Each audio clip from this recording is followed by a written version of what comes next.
I have an option to leave meeting already. I know. Abort. Give me up. We're almost live, Okay. and we're live.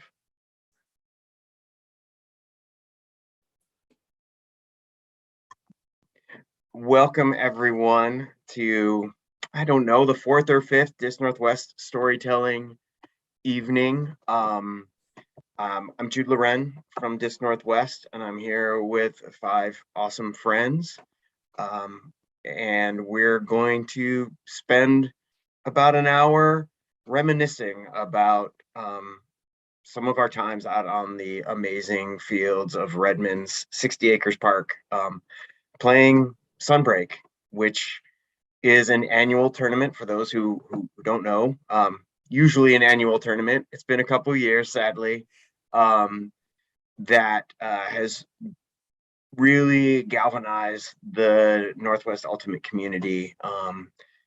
Friendships, lifelong friendships were made on the sidelines there. Romances were started there. And it is just it is a very special part of the Disc Northwest annual efforts, and we are hoping to be back out there this year. Hopefully we'll hear a little bit more about that. There are people that have played key parts for many years and making it happen in the room with us, and let's talk Sunbreak. I am going to start by introducing Bill Penrose. Bill Penrose is a legend in the Northwest Ultimate community, and I think has, correct me if I'm wrong, you've attended every Sunbreak / Potlatch. That's correct. Yeah, that's my main claim to fame around here.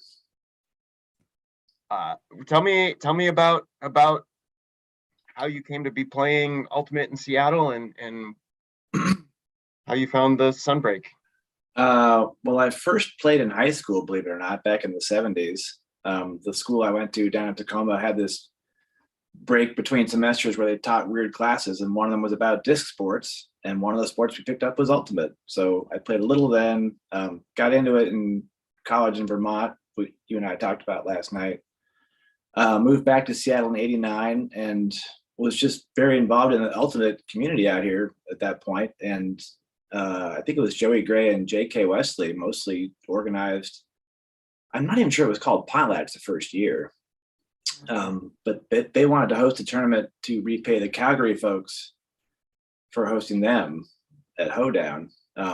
So we had about 8, maybe 10 teams at 60 Acres Park, and like one corner of it, we used 4 fields. It was a one-day thing. I won't tell you the name of our team. We did not win. But it just became, it was middle of August the first year, and it moved to mid-July, I think just the next year.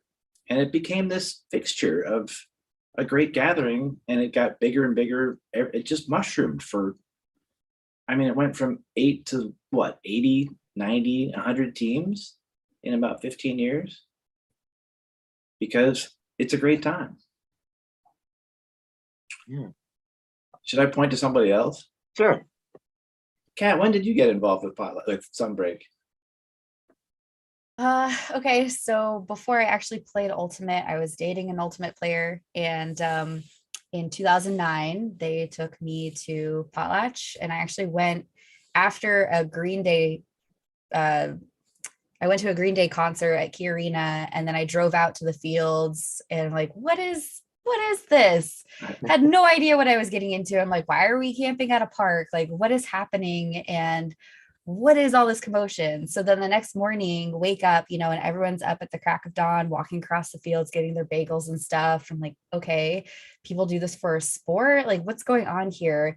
And so then unfolded like one of the greatest weekends of my life. And I think the second night, I was dancing with All Night Dance Party in the middle of the fields. And I was just like, I don't even play this sport, but I want to be here on my own team next year. And I did it. I started a spring e-pool team in 2010. And then we created like a coalition of all of the e-pool teams. So we submitted a bid together, and it was like 2 to 4 people from each team. And we went to Potlatch together for the first time. And it was a blast. And I made that happen for myself. And so I've been, every year since. But yeah, that's how I found it, was basically dated an ultimate player, the classic story. And I was just taken over. Yeah, I think the biggest thing that made the impression on me was not the sport itself, but the spirit games for sure.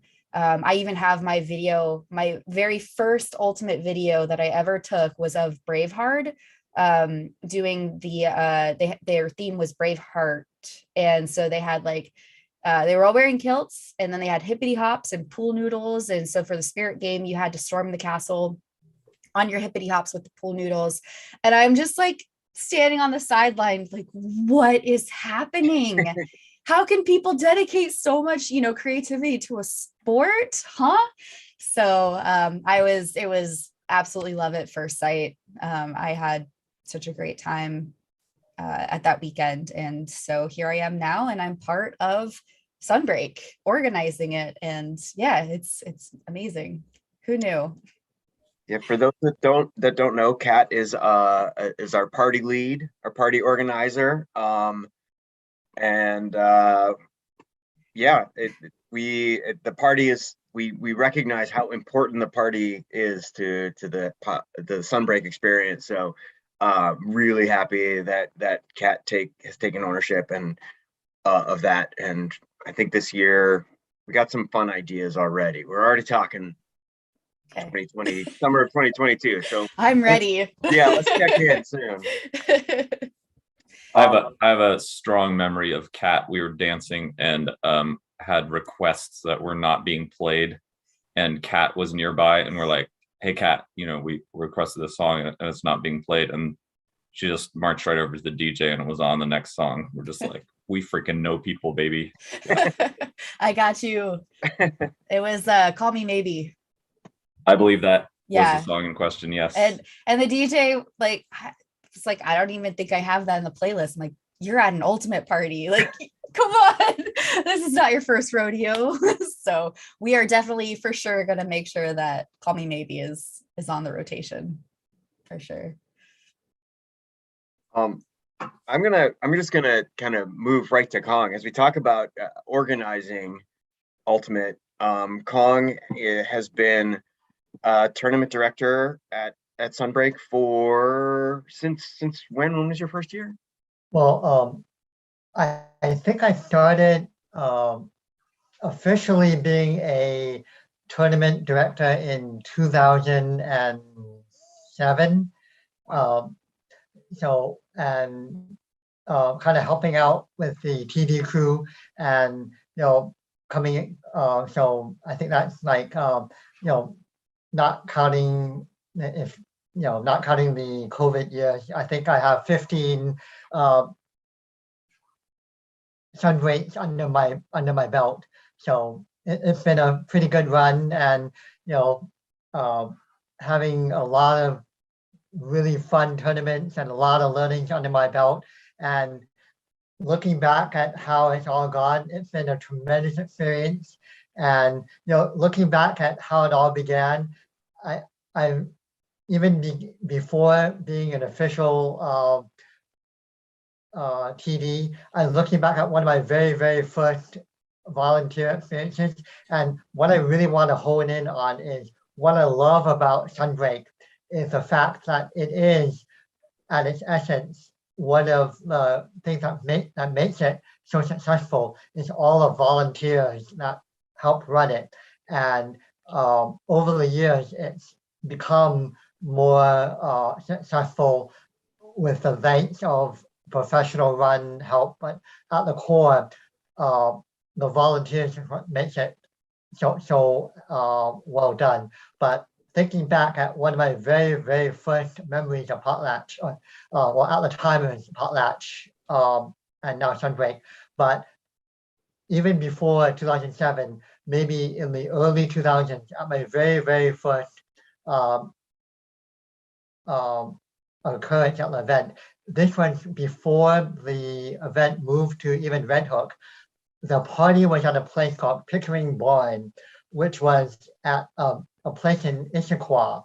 And if you think it was tough having the party at Red Hook, where it was a 20-minute bus ride from Red Hook, from the field to Red Hook, imagine a 40 to 50-minute bus ride to Pickering Barn. Wow. So that was quite an experience. But while there, we had, back in the day, we still had the salmon barbecue. And at the time, before we had the professional cooks and catering companies do that, a completely volunteer run. And it was very off the cuff, like basically whoever we could get to cook, well, and I wasn't even involved at the time, but the tournament directors and the volunteers were saying, whoever could cook, let's just cook salmon and serve it to the people. And I wasn't even like involved. And at the time, it was Mike Karen, who was the executive director of Disc Northwest, and maybe one or two other people running Potlatch. And my team was one of the teams going to Potlatch at the time. And I literally walked by the salmon line, and Mike, who was someone I didn't even know, but he just said, "Hey, you, what are you doing? Do you want to help cook salmon? And if you help cook, I'll give you and your team 20 pounds of salmon at the end of the night." And for the next 5 hours, me and my team cooked salmon for about 2,000 people.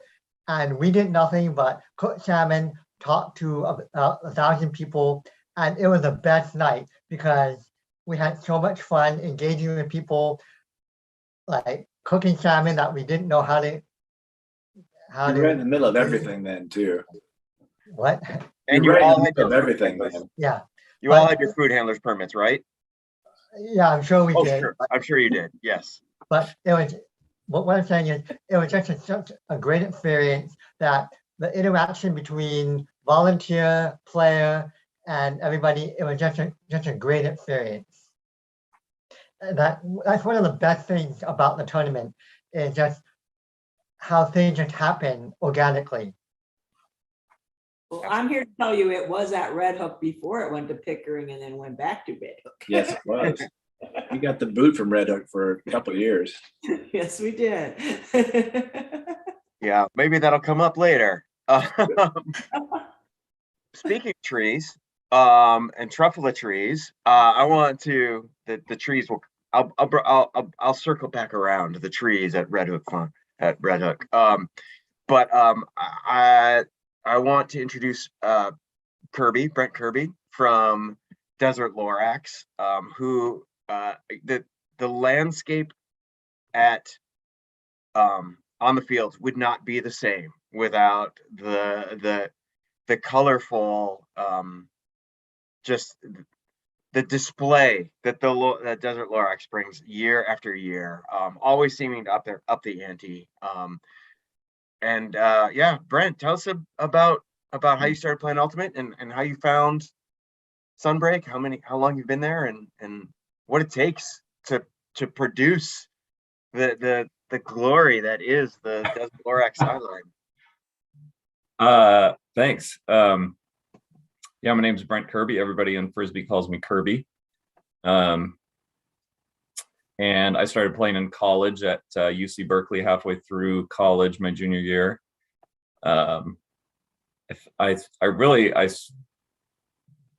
first memory of Frisbee was seeing random guys in a park throwing flicks to each other and sort of having my mind blown that like they were repelling the disc in this way, and it seemed like magic. And then we were out hanging out on the library lawn, and there were some guys from the team just throwing, and we ended up talking to them, and they invited us out for practice. For a while, we were there's like a sloping library lawn at Berkeley, and we would stand at the top of the hill. We got a disc, and then we would just start side by side and throw it as far as we could, and just like sprint down the hill and catch these these, as far as we could throw it at the time. And anyway, then this me and my friend, she went out for the women's team and I went out for the men's team, and then she sort of dropped it, but I stuck around. So I have a UPA number, and even at that time, so that was 1996. So I was been playing for 25 years, and on those 2 years at Berkeley, the legend of the Sunbreak tournament was already abounding. People had played, and I heard about it, and it was sort of this like mythical thing. And you had to, you had to like work to get in, and there was all this competition to go, and you had to know somebody. And so then, life took its course, and I ended up moving here to Washington in 2008, and in like the summer of 2008. So I think the summer of 2009 was my first Sunbreak. And I'd played enough Frisbee where when I was thinking of places to get a job, I was, researching the Frisbee scene as well as the company I was going to work for, kind of equally. And so there is a good Frisbee scene here, and I'm in the Tri-Cities in Eastern Washington. And they were going to Sunbreak Potlatch at the time, and I was just like, I've always wanted to do that. And it just was sort of, I wasn't an organizer yet, and my first tournament was, the magic that we've all experienced, and I was just like, I will come to this tournament every year until I can no longer walk, and I still feel that way. And even if I can't play, I'll go and run the trees and soak up the experience. I can't remember if it was that first year or later when we started building truffula trees, but the name Desert Lorax had been around since 1999 or 2000 when the team got formed, and we're out in Eastern Washington where it's sagebrush and there are no trees. So we're like the Lorax, but he doesn't have any trees, so he's the Desert Lorax, which is always nice to come to the west side to experience some of our namesake trees. And so the first truffula tree we built was this monstrosity out of like a foam ball from Michael's with like wires that we covered in like orange felt. And there's some old pictures of it, and it's just like, it does not look like a truffula tree. We tried to like sort of overdo it. And then the next year I was at Michael's looking for a different way to do it. And I asked the fabric lady, how would I make a truffula tree? And I had like an image on my phone, and she's like, oh, just do this. You cut circles, you fan fold them, you flip them out. And I was like, oh my God. And then we built the next one, and it's what you see at the trees. It's out of like mesh and PVC pipe, and they look really great. And so we started the tradition of making a new one each year.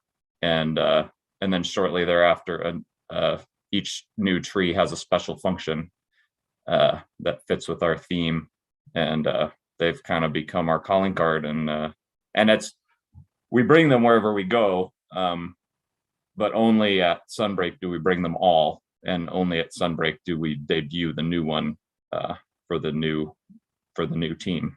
And so yeah, it's become a bit of a storage issue. We just had to. Our guy, I was just gonna Jason, ask about that. Where are they? Well, they used to be at Jason Fuller's house, who was actually an old Sunbreak director when he was in college. But he's redoing his kitchen, so they have to get into his crawl space. So now they're, I think they're with Chad Merrington right now. So the forest is growing, and we've got 9 or 10 now, and we're gonna keep going. Awesome. Well, and one more person to introduce, my friend and teammate, Stefan Neff. I'm gonna, I don't want to take up too much time, but I do want to say that Sunbreak. So I play on a team called Vince, with Steff. Steff's the captain. I am theoretically a co-captain, but Steff does all the work. Let's be real. I would not be on Vince if it wasn't for an interaction at a urinal at out at Sunbreak. Brad and I were going into the bathroom at the same time. Unfortunately, Brad, not part of Vince anymore, but always in our hearts. He's off on the other side of the country, but we were clearly hydrated, which is great. But we were taking care of business at the urinal, and he was like, "Hey, who are you playing with this summer?" I said, "Nobody." And he's like, "Why don't you come play with Vince?" And that was 17 years ago. 17 now, because it was you came in, Vince, you're 10. Yeah, so 17 years ago. So thanks to Sunbreak, I found my Frisbee family.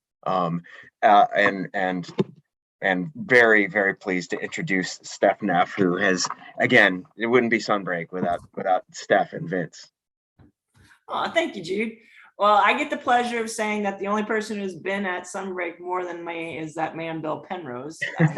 He's the king and I'm the queen, is how I like to think about it in some ways. My first experience was when it was still really small. I just moved out here in 1994. And it was still one of like the small corner of the side. I think we might have had that side set of fields, that the ones that go north, south, not east, west, at the fields. I was playing with a random Boeing team at the time. I had just moved to Seattle. Going back to where I started to play, even though at college at Lehigh University, there was a men's ultimate team, but I didn't really play. It was the late 80s, early 90s. And then when I was working in Washington, D.C., and a guy at my company was like, "Hey, we have a corporate team. We need women." And I remember looking at this Jeremy guy going like, "Oh, Jeremy, I'm not an ultimate player." Like, I remember like saying this, and I'm like, fast forward 30 years. So then when I first moved to Seattle, one of my biggest things, like you, Kirby, I was like, I want to figure out a community around the sport. So then I found some folks to play with. One of my first fully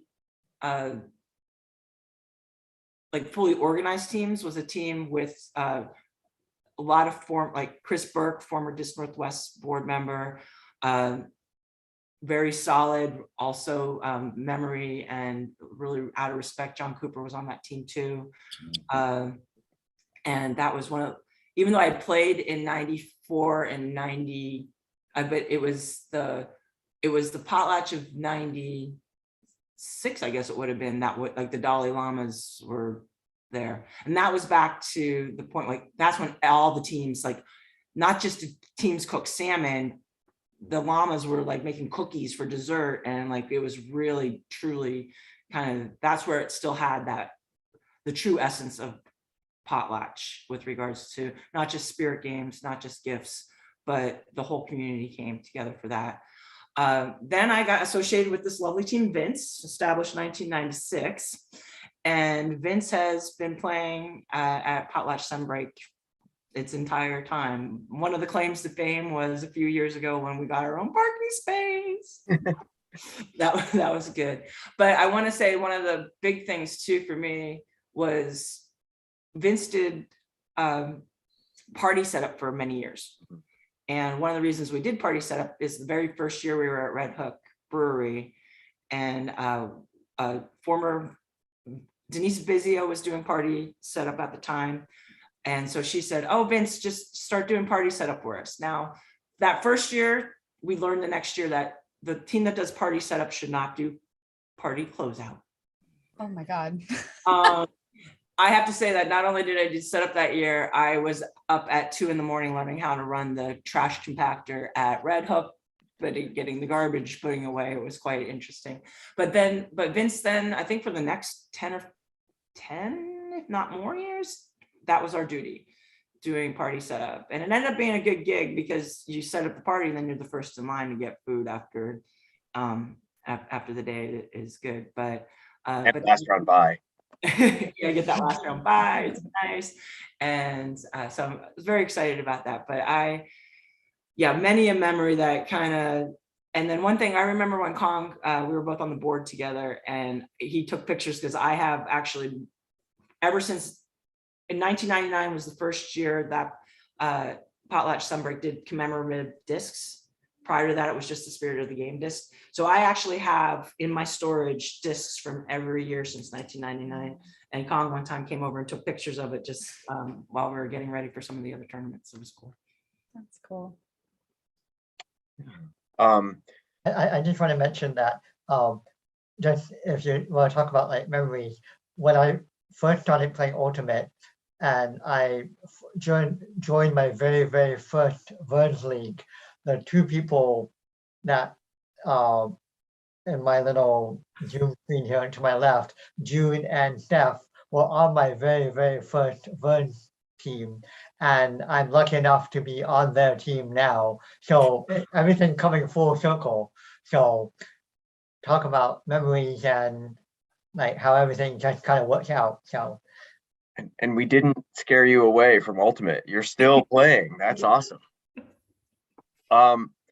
Let's get into memories. Let's take some turns just sharing a favorite memory from clearly an expansive set of experiences. I'm gonna go to Steff first. And then we'll popcorn from there. Oh gosh. What springs to mind? You know, the couple things that spring to mind, making sure that we're doing this on the the G version or whatever. YouTube safe. PG-13 version. PG-13, there you go. You know, some of the things that I think about, like when I think about the memories of Vince too, in the early days, we had a version of Bohemian Rhapsody that we did as a cheer. That was very much the early days. That was a big thing that we always broke out at least one time. The other thing I'm thinking about the PG memories was Jay Scott wrestling the chair. I was hoping that would come up. Well, he was not the original chair wrestler. Let's just be clear. One year during the finals, some gentleman went out with a chair and did this crazy chair wrestling routine. Jay Scott, being who he is, decided the next year when that person didn't show up, he was going to go out and take it for the cause. And I think for probably solid 5 years, until the one year, there's this beautiful picture that Bill Elsinger has of Jay Scott literally being horizontal over a chair, but it was one of those chairs with the metal stuff in it. He did get a nice good bruise on that. I don't think he wrestled a chair after that. What does this mean? Are you fighting the chair, Yes, or are you like basically WCW like trying to? You take a folding chair, right? You Okay. throw it in the middle of the field, and like you do this, like kind of like you're like WWE wrestling with it, and then the chair gets folded, the chair gets out, you're jumping on it, the chair's on top of you, and it was kind of a halftime show for a few years. In my memory, at least, the chair always won. The chair always. So there you go. That's one of my favorite PG. I think I witnessed this, and I think this was back in the day when like wrestling was like people would like do like the big like elbow thing. Like I think one time like he actually like went through the metal of the chair with an elbow. Yeah, no, I remember this. Yes. At the end of the day, none of those chairs, you couldn't sit in any of those chairs ever again. Oh no. Yeah. And one last thing that we used to always have, we haven't had it for a while. We used to do white elephant gift exchanges on our team, and that the broken chair happened to be some of the white elephant gifts. Nice. Who do you want to pass to, Steff? You know, I think I'm going to go down to Mr. Bill, see where he goes for his. Well, I'm going to have to go back to the one year that the team I was on won it. Back in '93, when the tournament was up to about 40 teams, Carolyn Skolnick had the idea that spring to form an all redhead team. And oddly enough, all the redheads she asked were like, that's a great idea. Let's do that. So, and the team we wound up putting together was had some really solid people. Bob LaBelle, who's now in the Hall of Fame. Dave Munoz, Eric Kehoe, EK. Bob McNally, who was probably the fastest guy in town for a long time. Lionel was a beast. A couple of women named Lisa who were just monsters. We just clicked right off the bat. The tournament was 2 days back then. And the first day, nobody got more than like 6 points off us. We were just rolling. We played the defending champs the last game of the day, which was Smelt, Rico, Maria, and that whole bunch. And we just beat the crap out of them, like 50-3 or something. And I was like, oh my God, we really got something going on here. So the next day we had to play Yao Yao, which was Joey's original co-ed team, and we slaughtered them. And Mike Karen was playing with that team. He was a redhead the next year, and he made some crack about, I don't think you're all redheads. And I was like, get 10 points off us and we'll prove it, which didn't happen until the semis. We played a Canadian team in the semis, which is basically like went on to be, it was Rick Collins and that whole bunch, Al Bob. I think we beat them 15-11. And then in the finals, we played a combination Funky Monkey, Black Santa's team. So Jude, Warner, Nancy Shire, DRC, that whole crowd. And at that point, everybody who's still there is watching the finals. And it's all your friends, because it was basically 3/4 Seattle teams back then. And they're all drinking. They're sitting around the field. You're surrounded. I've played in front of a crowd like that twice in my life. It's a real rush, let me tell you. And there's a picture of me from about halfway through, because one group in the end zone starts trying to get everybody, or one person at a time, to come have a drink with them. Come drink with us. And Bob McNally refused. And so Jimmy O'Donnell starts up this chant about everybody's drank with us, and gets the crowd to go, except Bob. Everybody's having fun, except Bob. And he did this like 8 or 10 verses. I don't know if McNally ever caved, but almost all of us did at some point. But there's a picture of me when someone's handing me a beer and Baird goes, chug. And I'm like, yeah, right. I mean, it's the finals. I don't want to have a buzz on for this. Right. I got to play. And so I took a sip or two and put it back down. And anyway, we went on to, we were really tight the whole way through. We played a great game. We got to win it. We won 17-13. And the pictures that still exist from 28 years ago, just looking at them, I can go right back to being on that field afterward with just this glow, completely suffusing my entire existence. And I still have the trophy, actually. Kong, if you ever want it back, let me know. It's behind me somewhere. But I got to take it home that night. And my now ex-wife, then wife, was coming back from a bachelorette party, basically, with some friends of hers and some relatives. And they were all pretty loaded. And I opened the door, and I've got this trophy with me. And they go, what happened? And I just lifted it over my head like this. They burst into applause. And I kept the thing in my living room for a year. And we did the redhead team 4 more times, I think. But the only year we won it was that first year. Next year we lost in the semis. Then we skipped a couple of years. Oh, can I tell one more story? One Nah. more story. Nah. It won't take real long. Though. 1997, we were called Burn by then. We were burning Bush the first 2 years. I'll leave you to deduce why. 97, we had a really strong team, but the first team we played on Sunday was Fly, who wound up winning it. And that was like Chris Page and DRC and this woman, Tracy from North Carolina, just a monster thrown together, really strong team. But we gave them the best game they had that day.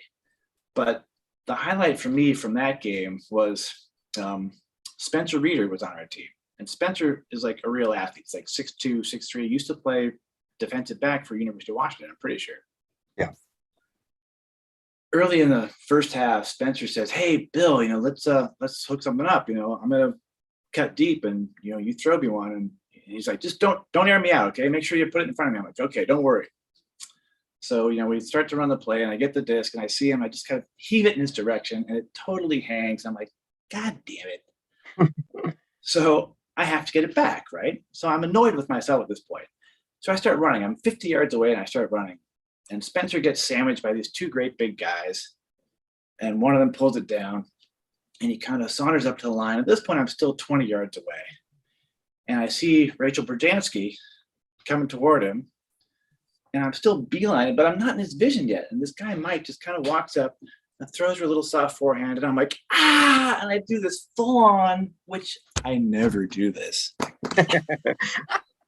Full on, flying, land on my forearms. The grass is still wet because it's 9:30 in the morning.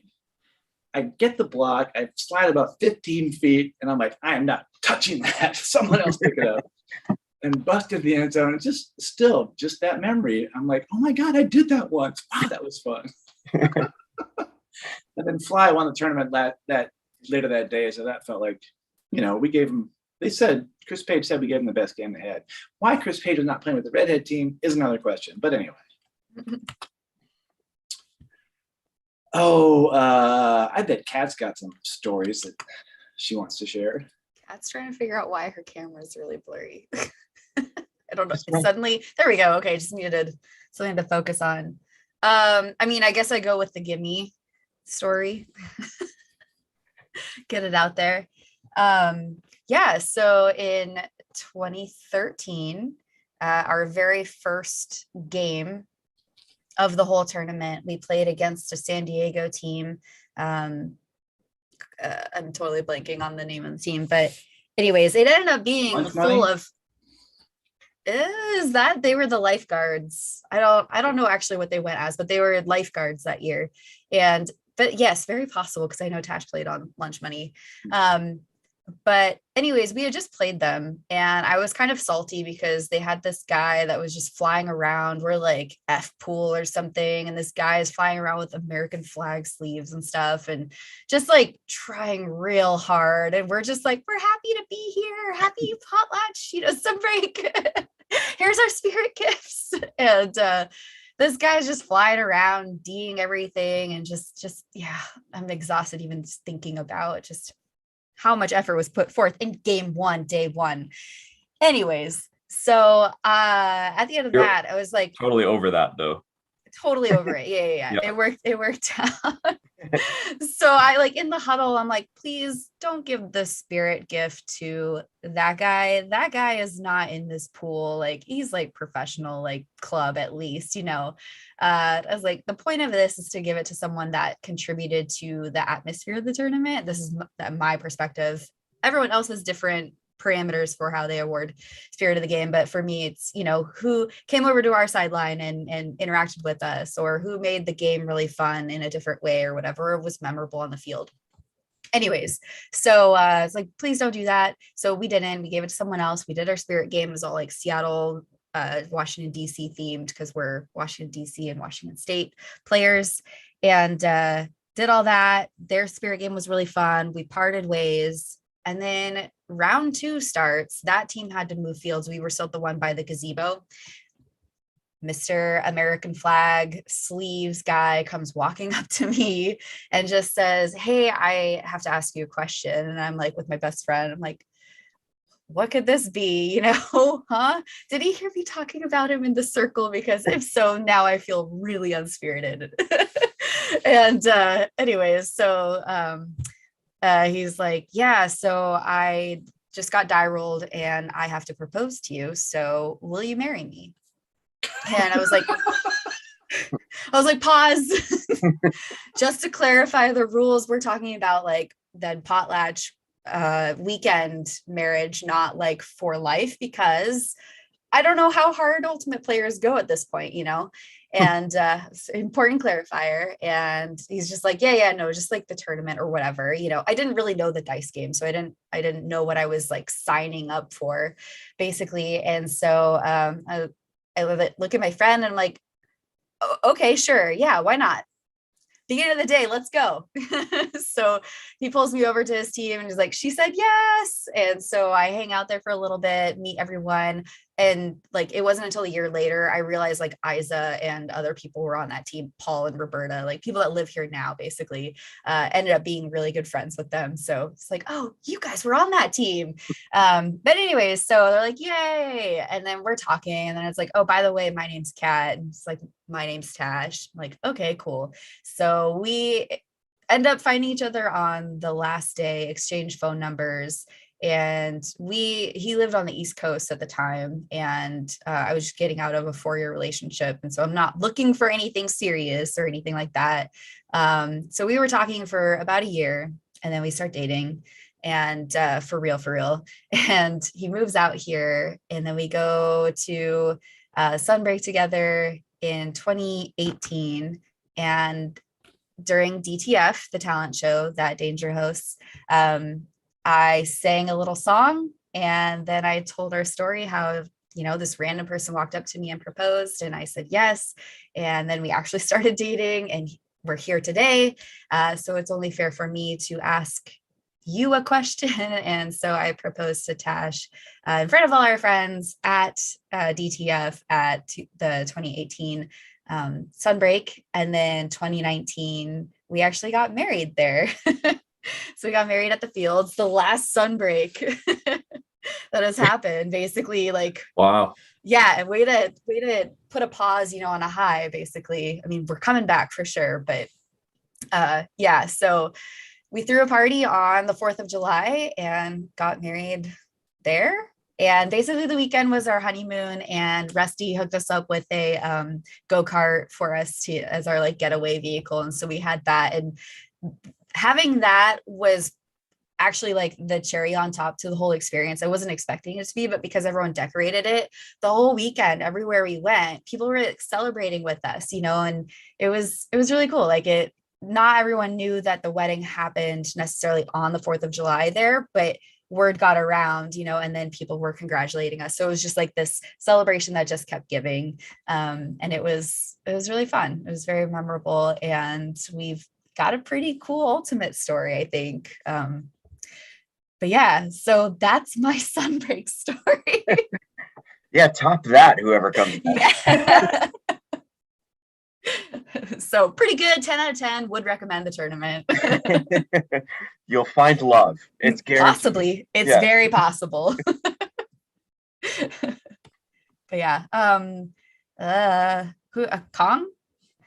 I don't know where you are on the So, I cannot top that story.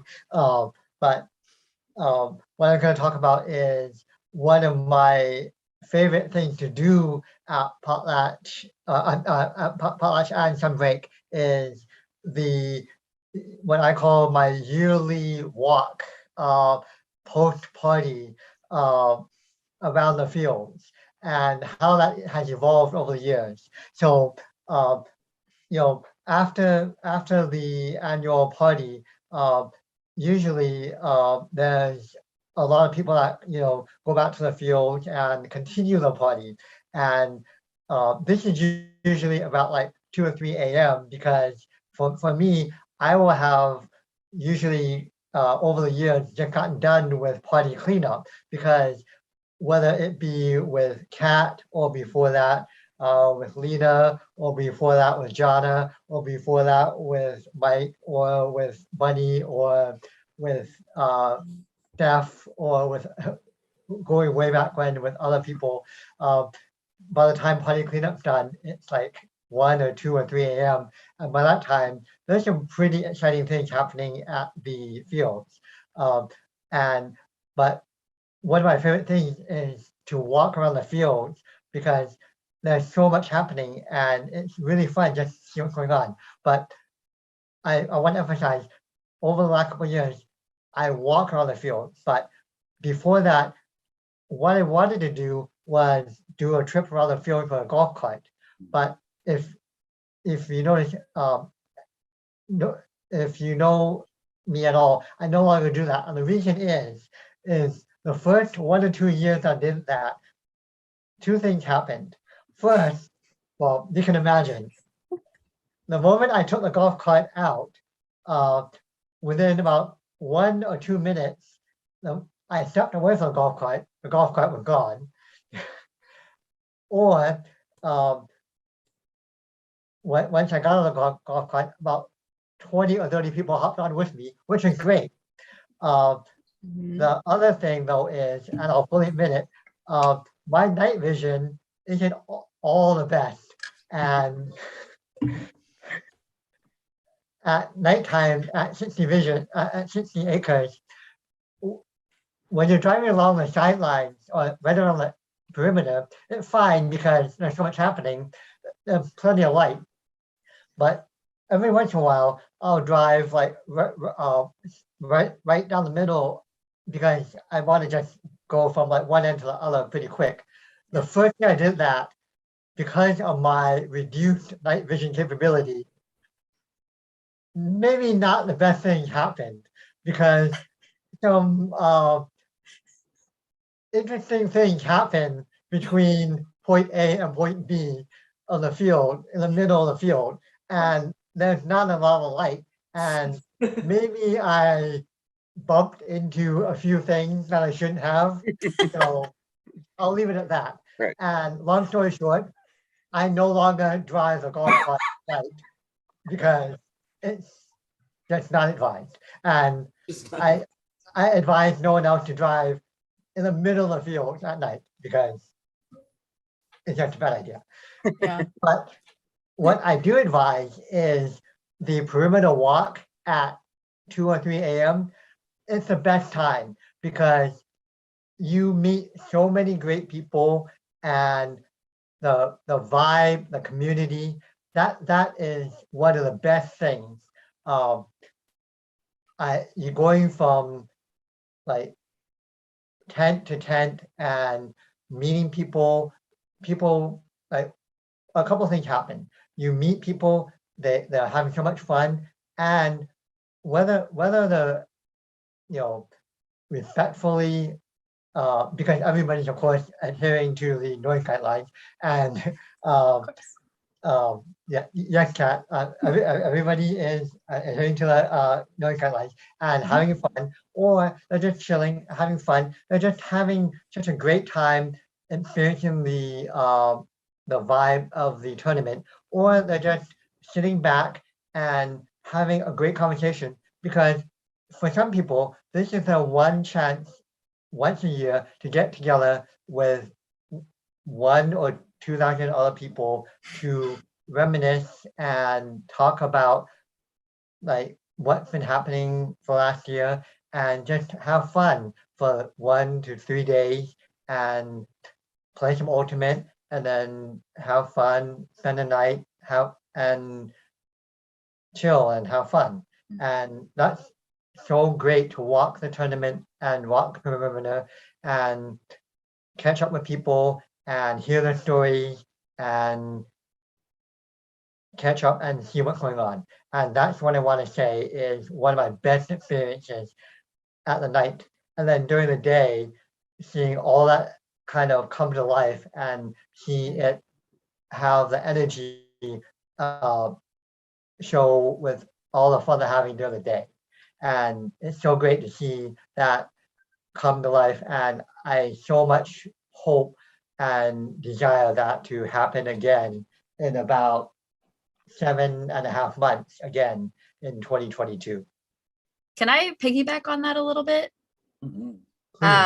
So that just like really resonated with me because one of my favorite feelings is when you approach the fields for the first time, just coming, down the street, cross the little bridge, and then, the fields kind of open up for you as you turn into the parking lot area. And whatever that is, it feels like I have arrived, I'm home, like it feels good to be here. We have gone both this year and last year for 4th of July to the fields because it's our anniversary now.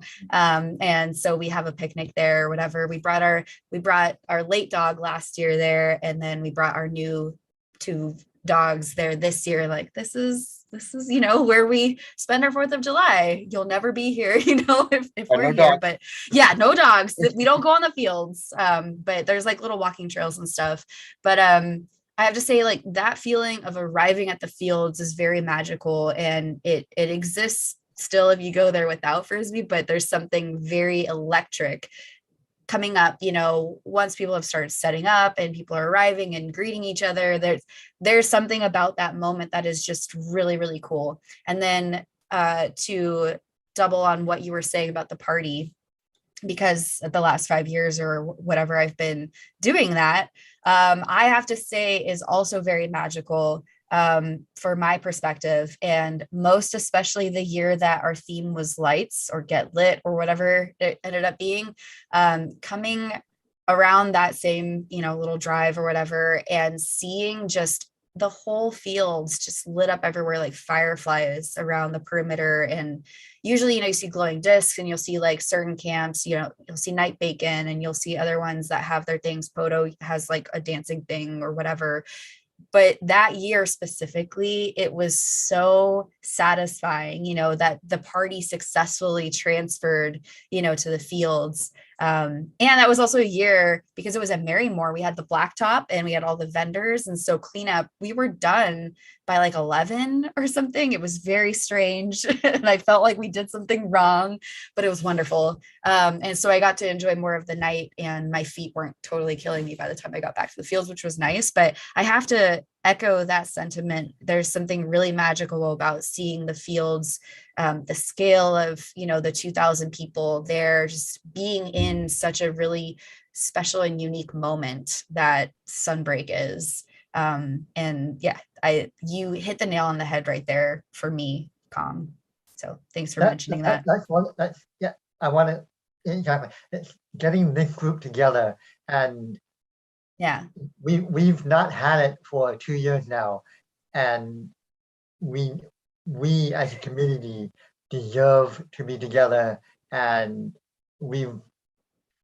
this unfortunate thing has happened, and one way or another it will happen again. And when it does, it will be magical, and we'll make it together, and whatever needs to be done, we'll make it work. And as a group, we'll make it fun, we'll make it good, and it will be here again.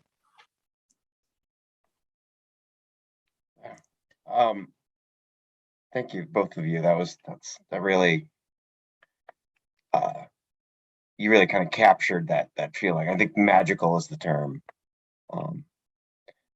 Brent, what magical memory do you have? Well, I just wanted to encapsulate, I think one of the ways that I understood Sunbreak is there's this term people use called yes and, which comes out of improv comedy, which I did this improv comedy thing in high school, and was taught this in improv, and then now it's become sort of a cultural term known outside of just improv circles. But it's saying yes to something, and I'm going to join, I'm going to amplify that, I'm going to add to it. It's used in like improv scenes, and it's sort of like a life philosophy and just a good way to live, where you accept what comes to you and add to it what's in front of you.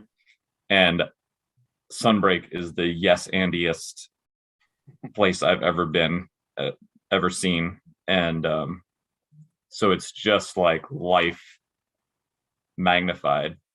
So one quick story. I actually, one of my favorite memories is a different wedding, which I did not know any of the people, but we just showed up and they're like, hey, these people are getting married. And we're like, cool.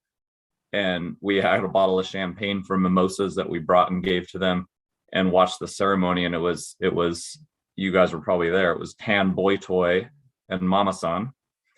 And they got married in their Frisbee names. And it was a moment, it was early on in my Sunbreak career, and it just sort of solidified like the sort of depth or power of the community, that people would, share their wedding day in this way. And then that led to Kat's wedding, and I had sort of an adventurous story getting there. Like my wife was at summer camp. I had my kids. I had to like drop them off with our family in Bainbridge Island. They were going to meet me, but I was late, and I was like, I think I was driving my electric car, so I was like charging. It was like the longest trip I'd taken, and so it took me forever. And I was like, the wedding's going to start, and they were going to meet me, and I'm like calling them. I'm like, you got to meet me, you know, because we're going to meet at some place, some like, I don't know.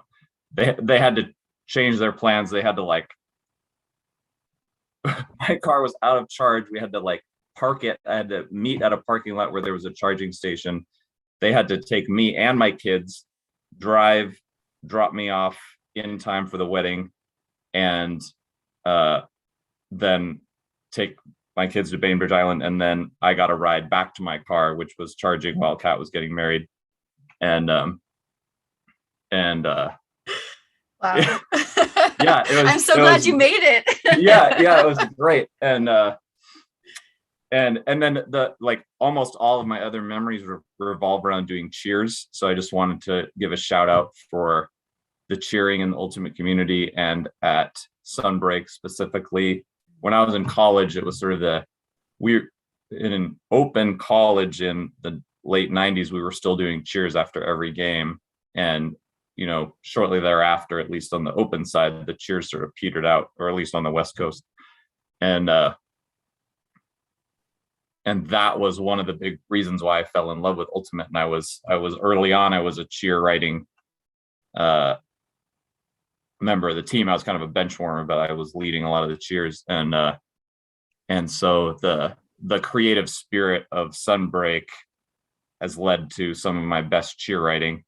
And we've started a tradition now where, like, for special events, like people who leave town in the Tri-Cities or get married, we all the Frisbee people do cheers for them as well.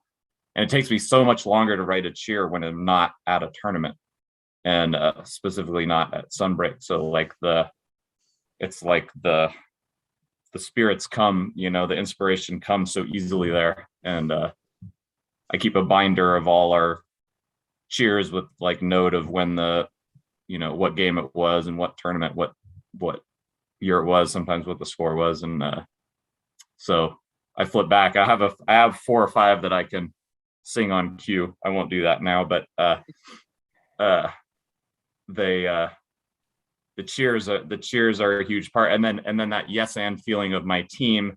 They're like, Kirby, you got a cheer? And I'm like, yeah. I'm like, bring it in. And then we practice the cheer once, and then I kneel down in front of our team and everybody's behind me, like singing our song together. And that's like, to me, that is the best. Like, that is my happy place. Yeah, and you kill those cheers. They're amazing. I can see it exactly. I mean, just at Hanford, I think I took a photo of your team doing that, and that's iconic for Desert Lorax. Sure. There are a few teams that and a few people that really, like, when I think about people who kind of nail the cheer thing, you're top of the list. Wendy Prosser is another one, though. She often makes me blush. Those are a little risque. And there's a few others that Wendy and I have a great relationship that formed at Sunbreak. That's one of my other great memories, was because we would always match up with Stella early on. And then we sort of got younger and they didn't. So then our skill level, we ended up not meeting them on day 2 or day 3, but yeah, we have a very nice meet cute story involving a cheer, and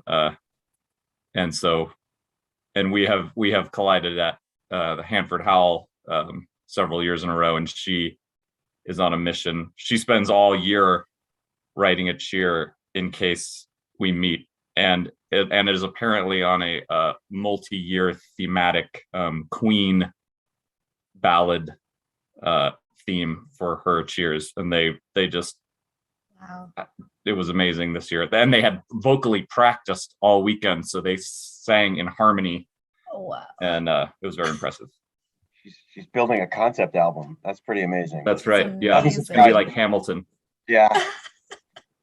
Well, I want to be respectful of your time. I thank you all that these have been, I am really, really excited to get back out in the field now. But we didn't necessarily cover everything that we wanted to cover, but I do kind of want to just, you kind of shared what you've missed, a little bit about the void that was left over the last couple of years, and your excitement for getting back out there. That's all awesome. But let's just talk a little bit, like a quick thought or two about the future.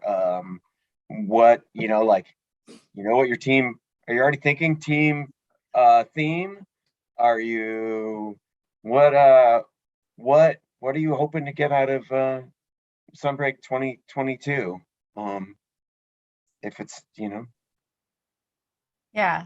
So my team, I mean, we already had our roster for last year and all of that. So just going to repurpose our Facebook group and our spreadsheet that I have created out of love. My team, I basically organize everything through a spreadsheet. It becomes essentially like our Bible. It's got everything and my expectations of everyone, chores and all of that stuff. Because I'm a TD, so I'm not always with the team to, make sure everyone's on the same page and up at the fields, all that stuff. And, we've got inflatables now, so we need people to manage that. So we are doing Care Bears. And I'm like ridiculously excited to do this. My thing for my team, Twincest, we so for our aesthetic, usually like we want to be individuals but collective. And so, we did Katamari Damashi where we were all our own different type of character with the big heads. We all looked like we belonged together. So if you were on the other side of the tournament, you would know that's, Twincest. And so you get to personalize who you are and all that. So Care Bears is, for me, a very wonderful theme. You can be your own Care Bear. I'm going to be 3 different Care Bears, one for each day, with different themes and spirit gifts, but I am ridiculously excited for this theme. And we also have the massive rainbow float that we had from our wedding. And then we have 2 rainbows in addition to that. So we have to have like float herders basically. So I've already got like everything up and running. I'm just waiting for the TDs to get together and be like, is it happening? It's happening. Let's go. That's basically what I'm sitting for. So there's that. And then the party has been such a journey for me. When I started, it was still at Red Hook, and that became a whole thing, trying to get consistent cooking for the meat and a couple other things. I feel like it was just kind of getting into a really good place, and then Red Hook was sold, and so we lost our party venue. And then we were at Marymore, and then this last time we were at the Fields, which I absolutely loved. And for me, that's like the dream right there. So long story short, it's been in flux since I took it over. Basically, there's been something, a parameter of some sort that has changed. And so I'd like to get to a point where it's consistent and it serves everyone's interest, ours providing, if it's providing the meal still, having the music, obviously having a central location for everyone to come together and have a good time, and then go your separate ways at the appropriate time. So I'm really looking forward to seeing how we can sculpt it out this year, especially given the situation of everything. But I'm excited. I'm very optimistic. I'm always ready to party. So I'm excited. I hope to see all of you there this year or next year. Anybody else? I mean, I'm happy to go. Yeah, go. First of all, COVID took year 25 away from Vince. And I'm still upset about that. So we're going to be coming into Sunbreak 2022 as our 27th year. We're not as organized as having the theme and everything pulled together quite yet. We might do that, June 15th. But that all said, as I'm really looking forward to bringing the team back together. As I said, we really missed out on what was going to be for year 20. We had commemorative shirts that had every one of our themes lined out. We had commemorative discs made, and I was looking forward to another milestone year with 25. So I think we'll just Kong, Jude, and myself will brainstorm with the team and figure out where we're going to go for 2022, and and then just to end it on for me, the Bohemian, nothing really matters except for the game of Ultimate Frisbee. Show us how the disc flows.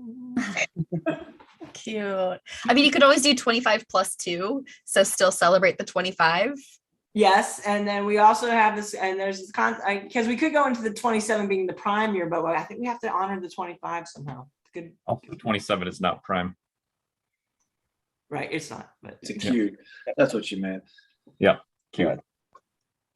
Yeah, at this point, usually in the year, I have sent a list of 15 possible names for Vince to the email list. I'll play worse and worse, successively worse and worse plays on the word Vince, trying to bury the word Vince into things. So I haven't done that yet. Been a little busy, but I'm working on it. So just for the record, I'm still a bit cheesed off. There was one year when there was 3 pregnant women on Vince who weren't going to play that year. And I thought you guys should have been blessed at Vince that year, but nobody else went for it. So, well, were you on the Vince roster? Delivers that year. oh, no. Okay, yes. Vince Delivers? Presumptuous me? Was it Vince Delivers? Yeah. That's amazing. Yeah. Okay. That's pretty good. Good. I would love to see the B-roll of just all of the not accepted name. The B-roll. Yeah, the really B-roll. That's a long and crazy. That should be on a shirt too, or something. There was a year when I made mock-ups of every possible jersey to go along with my suggested name. Gotta dig those up. And there were some That's really gotta be good gold. really good ones. I gotta figure those out. They look great. Gotta bring some of those back. No. We did do the French fit. We did do fresh Vince that year. That was the one. Fresh Vince of Cute. Bel Air of yeah, that was a good one. Yeah. That's cute. Yeah, who else? Bill, what do you got? Well, are you I mean, as far as themes and team and stuff, I'm sort of lucky. I got picked up with Jazz Picnic about 10 years ago, and that's a really creative bunch of young people who love to do themes, and I'm just not a theme guy at all. I mean, the redhead thing was about as close as I ever got to creative. So they come up with stuff, and I sort of participate as I can. Yeah, Um, you're in great hands there. I mean, Jazz Tell me Picnic about is it. iconic. I did- Yeah. No, they're I fantastic. did notice that most of your stories revolved around actually playing Ultimate. Exactly. Well, so another thing, this is sort of off topic here slightly, but I mean, I live here and I was married for most of the years I played this tournament. So I always went home after the day of games. I just drove back to Seattle and slept in my own bed and then drove back the next morning. And up until 2011, I guess, I never spent the night out there. And then a friend of mine who moved out here about that year, she spent the night and she was like, Bill, you have to stay out here. It's an orgy. You gotta walk Actually, I around have the no field at idea. I 3 heard a.m. stories, but PG. and what Maybe you were I should saying, give- Kat and Kong about the walkabout. We went out on a walkabout one of those nights about 1 a.m, just bopping around to different little party centers and just feeding off the energy that people are putting out. And some people are playing drinking games, and some people are just laughing and telling stories or dancing. Bacon. But it's just like this collective rush, and it's such a kick in the pants. And what I think Steff said about showing up there in the morning, I'm so glad there's an upper parking lot now that didn't used to be there, because parking used to be kind of an ordeal. You have to park across the street or something way away. But just when you pull into the lot and you see all the cars and you see the fields out there and you just get that wow, here we go again. Woohoo! So I'm really looking forward to that sort of elation again. Yeah, it's been way too long. Kirby, what do you have planned? Another tree, I'm sure. There will be another tree. we have a spreadsheet of sort of living spreadsheet of ideas, and the top two were Cosmic Disco was good. The name was going to be Earth, Solar, Wind, and Fire. So disco and space combination. I love it. Yeah, and there was actually a disco team at the Hanford Howl this Halloween that was Death by Disco, Eat the Rich, Disco Zombies, which was quite amazing. Would be a tough act to follow, but and then Spaceballs is our backup theme. Amazing. Yeah, and I'll just echo, we in the Lorax we call it taking a lap. People will be like, I'm gonna take a lap. Anybody want to take a lap? And then you grab a beverage and take a lap. Yeah. And famously we had a bag of wine one year, and I was holding it, and some rookie was like, you think you're gonna have that thing empty by the end of the night, Kirby? And I was like, I'll have this thing empty by the end of the lap. And it was. Yeah. Yeah. Oh. And on that note, Kong, who has to enforce the no alcohol rule, will Of course, that was fruit punch in there, right? It was fruit punch, yeah. Yeah. Spicy fruit punch. Grape juice. Yeah. Very well done, grape juice. Kong, what do you have planned? You're going to be playing with Vince if you Yes. have any time. But Well, yeah, So, I was just thinking, leading up to like the big day in July, as I reminisce, coming in on my what would have been like 15, 16 years as a TD, year one as a TD on like the day after the previous Sunbreak, I would have been saying, okay, we have these 800 things we have to do before next year. Let's get on it. Like, okay, we have to do like task 1 of 9,000. Let's get on it. All right, we have like only 364 days before this, and that was year one. Okay, now as year 2, 3, and 4 like progress, as I like kind of went on with my TD years.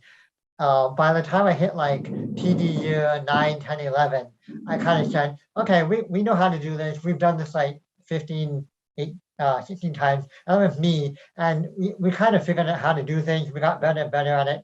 And even though, as Kat said, we changed things, we moved party locations, we all got pretty good at adapting to change and figuring things out. And even with change, we all worked really well together, and we were really flexible. And now, even though it's December 6th, and whether or not we figure out what's going to happen next July 4th, I'm sure we're going to figure out all the details, because with June and Steff and Kat and Rusty, we're going to figure out those logistics. What I'm more worried about and what I want to figure out is making sure that however many teams come to Sunbreak, we get them energized and working on their bids so that they come.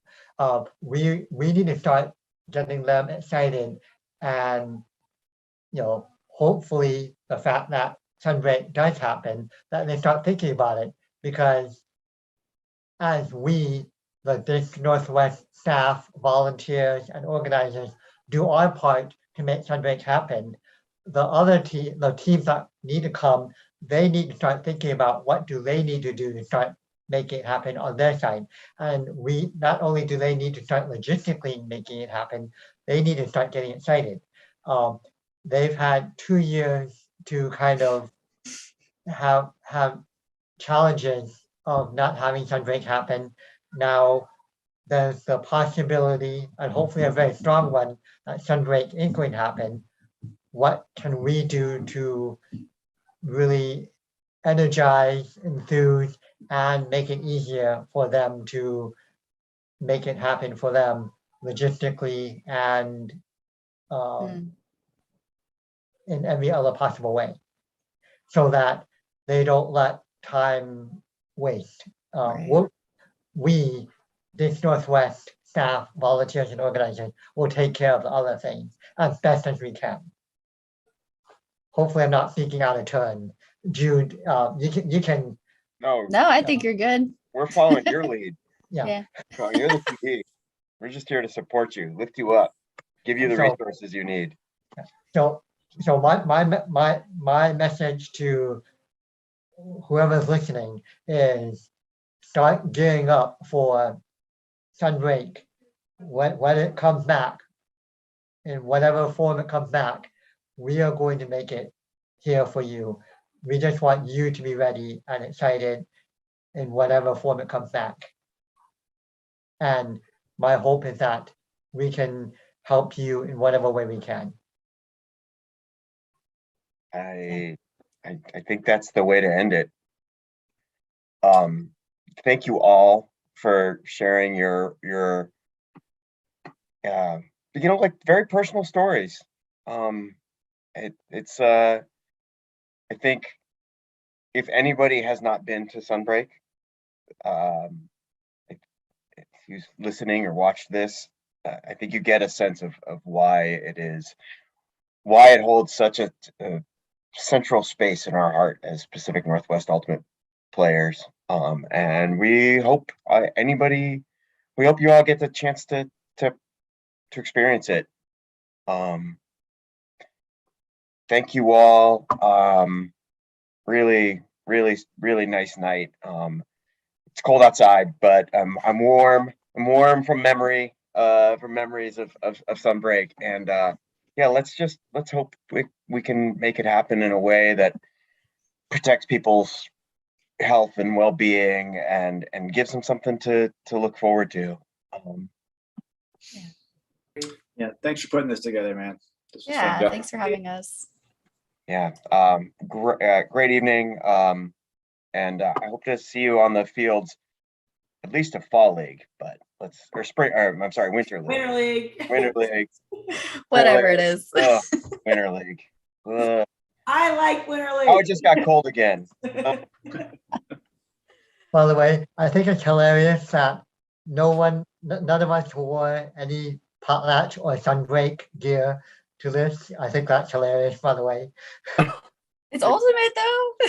Yeah, live What ultimate. What ultimate? there we go. I Oh, could good. have worn the sweatshirt you gave me. I had Yeah. gear. I just didn't know if I wanted to wear the potlatch theme. Right.